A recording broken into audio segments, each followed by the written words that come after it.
હવે આગળ વાત કરીએ તો સાબરકાંઠામાં કમોસમી વરસાદનો કહેર, વાવાઝોડા સાથે 6 તાલુકામાં 2 થી 16 મીમી વરસાદ, ઝાડ પડ્યા, વીજળી પુરવઠો ખોરવાયો. સાબરકાંઠા જિલ્લામાં સોમવારે મોડી સાંજે અચાનક વાતાવરણમાં પલટો આવ્યો હતો.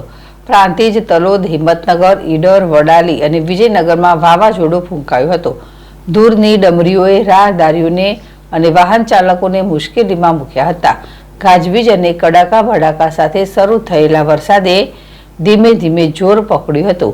ભારે પવન સાથે વરસાદ વરસતા રસ્તા ઉપર પાણી ભરાઈ ગયા હતા. 3 કલાકથી વધુ સમય સુધી વીજળીના ચમકારા સાથે વરસાદ ચાલુ રહ્યો હતો. જિલ્લાના ગ્રામ્ય વિસ્તારોમાં અનેક સ્થળે ઝાડ ધરાશાયી થયા હતા અને વીજ પુરવઠો ખોરવાયો હતો. ડિઝાસ્ટર કચેરીના આંકડા મુજબ રાત્રે 8 થી 10 વાગ્યા દરમિયાન 6 તાલુકામાં નોંધપાત્ર વરસાદ થયો હતો. તાલુકાવાર વરસાદનું પ્રમાણ પ્રાંતિજમાં સૌથી વધુ 16 મીમી, હિંમતનગરમાં 12 મીમી, તલોદમાં 10 મીમી, વડાલીમાં 8 મીમી, વિજયનગરમાં 3 મીમી અને ઈડરમાં 2 મીમી વરસાદ નોંધાયો હતો. પોશીના અને ખેડબ્રહ્મા તાલુકામાં વરસાદ નોંધાયો ન હતો. મંગરાવલ, ZSTV, સાબરકાંઠા.